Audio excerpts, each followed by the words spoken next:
ಮುಂಬೈ ದಾಳಿಯ ಪ್ರಮುಖ ಸಂಚುಕೋರ ತಹವೂರು ಹುಸೇನ್ ರಾಣಾನನ್ನು ಅಮೆರಿಕದಿಂದ ವಶಕ್ಕೆ ಪಡೆದುಕೊಂಡು ಭಾರತಕ್ಕೆ ಕರೆತರುವಲ್ಲಿ ಯಶಸ್ವಿಯಾದ ರಾಷ್ಟ್ರೀಯ ತನಿಖಾ ದಳ ನಿನ್ನೆ ರಾತ್ರಿ ನ್ಯಾಯಾಲಯಕ್ಕೆ ಹಾಜರುಪಡಿಸಿತು.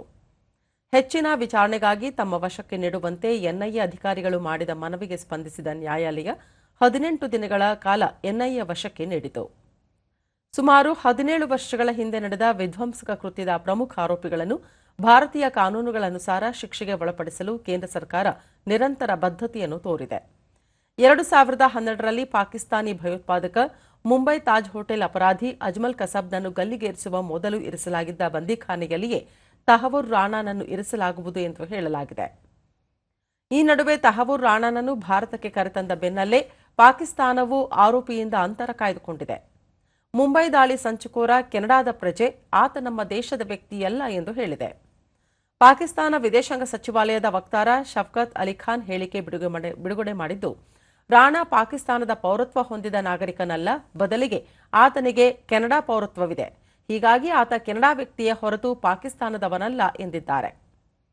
ಕಳೆದ ಫೆಬ್ರವರಿಯಲ್ಲಿ ಪ್ರಧಾನಿ ನರೇಂದ್ರ ಮೋದಿ ಅವರು ಅಮೆರಿಕಕ್ಕೆ ಭೇಟಿ ನೀಡಿದ ವೇಳೆ ಅಲ್ಲಿನ ಅಧ್ಯಕ್ಷ ಡೊನಾಲ್ಡ್ ಟ್ರಂಪ್ ಅವರೊಂದಿಗೆ ಭಯೋತ್ಪಾದನಾ ಕೃತ್ಯಗಳ ಆರೋಪಿಗಳನ್ನು ಹಸ್ತಾಂತರಿಸುವ ಒಪ್ಪಂದಕ್ಕೆ ಸಹಿ ಹಾಕಿದ್ದರು. 2008ರ ಮುಂಬೈ ದಾಳಿಯ ಪ್ರಮುಖ ಆರೋಪಿ ರಾಣಾ ಅಮೆರಿಕದ ನ್ಯಾಯಾಂಗ ಬಂಧನದಲ್ಲಿದ್ದು, ಆತನನ್ನು ವಶಕ್ಕೆ ಪಡೆದುಕೊಳ್ಳಲು ಭಾರತ ಮತ್ತು ಅಮೆರಿಕ ಹಸ್ತಾಂತರದ ಒಪ್ಪಂದದಡಿ ಪ್ರಕ್ರಿಯೆಗಳನ್ನು ಆರಂಭಿಸಲಾಯಿತು.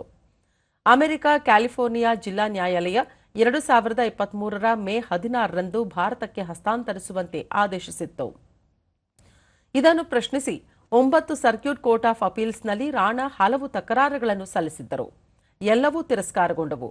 ಮುಂದುವರೆದು ರಿಟ್ ಆಫ್ ಸರ್ಟಿರಾರಿ ಅವರ 2 ಹೇಬಿಯಸ್ ಅರ್ಜಿಗಳನ್ನು ರಾಣಾ ಸಲ್ಲಿಸಿದರು. ಅಮೆರಿಕದ ಸುಪ್ರೀಂ ಕೋರ್ಟ್ಗೂ ತುರ್ತು ಅರ್ಜಿಯ ಮೂಲಕ ಮನವಿ ಮಾಡಿಕೊಂಡಿದ್ದರು.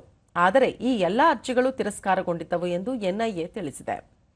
ಅಮೆರಿಕದಿಂದ ರಾಣಾನನ್ನು ಹಸ್ತಾಂತರಿಸುವ ಪ್ರಕ್ರಿಯೆಗಳನ್ನು ಆರಂಭಿಸಿ ಉಭಯ ದೇಶಗಳು ಸಮನ್ವಯತೆ ಸಾಧಿಸಿದ್ದರಿಂದ ಹಸ್ತಾಂತರ ಪ್ರಕ್ರಿಯೆ ಯಶಸ್ವಿಯಾಗಿ ಸಂಪನ್ನಗೊಂಡಿದೆ. ಲಷ್ಕರ್ ಇ ತೊಯ್ಬಾ ಮತ್ತು ಹರ್ಕತ್ ಉಲ್ ಜಹೀದ್ ಇಸ್ಲಾಮಿಕ್ ಭಯೋತ್ಪಾದನಾ ಸಂಘಟನೆಗಳ ಸಕ್ರಿಯ ಪಾಲ್ಗೊಳ್ಳುವಿಕೆಯೊಂದಿಗೆ ಡೇವಿಡ್ ಕೋಲ್ಮನ್ ಅಲಿಯಾಸ್ ದಾವೂದ್ ಗಿಲಾನಿ ಹಾಗೂ ಪಾಕಿಸ್ತಾನದ ಇತರೆ ಸಂಚುಕೋರರ ಜೊತೆ ಸೇರಿ ರಾಣಾ ಮುಂಬೈ ದಾಳಿಯ ಸಂಚು ರೂಪಿಸಿದ್ದ. 2008ರಲ್ಲಿ ನಡೆದ ವಿಧ್ವಂಸಕ ಕೃತ್ಯದಲ್ಲಿ 166 ಮಂದಿ ಪ್ರಾಣ ಕಳೆದುಕೊಂಡಿದ್ದು 238 ಮಂದಿ ಗಾಯಗೊಂಡಿದ್ದರು ಎಂದು ಹೇಳಿದೆ. लंबा लीगल प्रोसेस चला था, 2 पहलू उसमें। एक तो लीगल प्रोसेस की हम बात करेंगे जिसने कई स्किन, अगर कोई आतंकवादी या अगर कोई व्यक्ति इस प्रकार से अगर आतंकवादी गतिविधि